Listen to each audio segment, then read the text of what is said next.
The year is 1893. No red carpets, no Walk of Fame, no Hollywood sign. The biggest movie in the world is, and it wasn't filmed in Los Angeles. It was filmed in New Jersey. Hollywood, the Dream Factory, started in a chicken coop on a rooftop in West Orange, New Jersey stick, because this is the true origin story of cinema meet Thomas Alva Edison, the man who didn't invent the light bulb, but did invent the movie camera. In 1888, Edison filed a patent for the kinetoscope, a peephole machine that let one person watch a moving picture. But here's the thing. Edison didn't want to show movies to crowds. He wanted people to pay 25 cents to peek inside a box. And where did he build the world's first film studio? Black Maria, a tar paper shack on a turntable in West Orange, New Jersey. It rotated to follow the sun. It looked like a police van. And it was built in 1893, 17 years before Hollywood even existed as a neighborhood. By 1907, Edison's monopoly was cracking. Independent filmmakers fled his patents. And guess where they ran? Fort Lee, New Jersey, just 10 miles from Manhattan.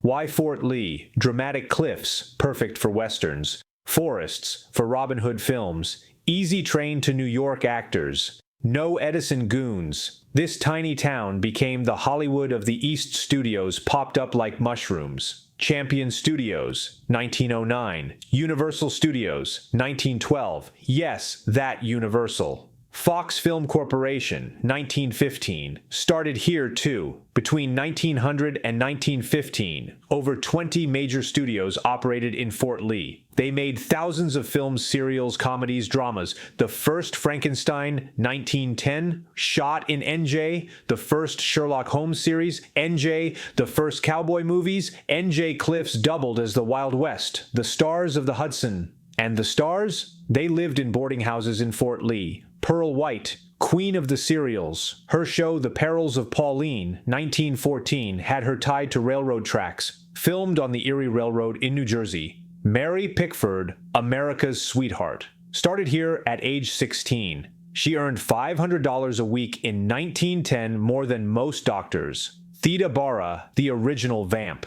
Her name was an anagram for Arab death, total marketing lie. Real name, Thelma Goodman from Cincinnati. But in Fort Lee, she became a sex symbol in a tent. Fort Lee had its own Walk of Fame, brass stars embedded in sidewalks. Lost to time. The Great Migration West, 1910 to 1913. So why did everyone leave? Reason number one, weather. New Jersey winters equals frozen cameras. California equals 300 sunny days a year. Reason number two, land an acre in LA cost $100. In Fort Lee, $5,000. Reason number three, Edison's lawsuits. Edison sued everyone. His motion picture patents company, The Trust, controlled film stock. Filmmakers fled west to escape his lawyers. In 1911, Nestor Studios opened in a barn in Hollywood, California. By 1913, Cecil B. DeMille filmed The Squaw Man, the first feature-length movie shot in Hollywood. Fort Lee's studios? Universal moved to LA in 1915. Fox followed. By 1920, Fort Lee was a ghost town, the forgotten legacy. Today, Fort Lee is a quiet suburb, but walk its streets and you'll find the Barrymore House, where Lionel John and Ethel Barrymore rehearsed the Fort Lee Film Commission, still preserving film history. The Fort Lee Museum with original kinetoscopes. In 2018, Fort Lee installed historical markers at old studio sites, and every year they host the Fort Lee Film Festival, celebrating the town that started it all. Hollywood may have the glamour, but New Jersey had the soul. The first laughs, the first screams, the first close-ups, all born under the shadow of the George Washington Bridge. What if Hollywood stayed in NJ? Imagine the Oscars at the Paramus Park Mall, traffic jams on the Garden State Parkway during awards season, The Sopranos as a studio tour. The real birth of cinema didn't happen in Hollywood. It happened in New York and New Jersey between the 1880s and 1910s. The very first movies were tiny 20 to 30 second clips made by Thomas Edison's company. In 1894, the world's world's first copyrighted film was Fred Ott's Sneeze, where a man named Fred Ott simply sneezed in front of the camera. 2 years later, in 1896, the film The Kiss showed Mae Irwin and John C. Rice sharing the first on-screen kiss, and people were so shocked that newspapers called it disgusting. The movie that changed everything came in 1903, The Great Train Robbery. It was only 12 minutes long, but it had gunfights, horseback chases, and a story. The hero of this film, and hundreds of early westerns, was Bronco Billy Anderson, who is known as the world's first cowboy movie star. He acted in over 400 short films and became the most famous hero of the 1900s decade. In 1910, the first ever Frankenstein movie was made in New Jersey, with Charles Ogle playing the monster. A year later, handsome actor Francis X. Bushman became a heartthrob in films like The Lone Dale Operator. Then in 1914, a young comedian named Charlie Chaplin appeared in Tilly's Punctured Romance and The Tramp, and within months he became the most loved star on the planet.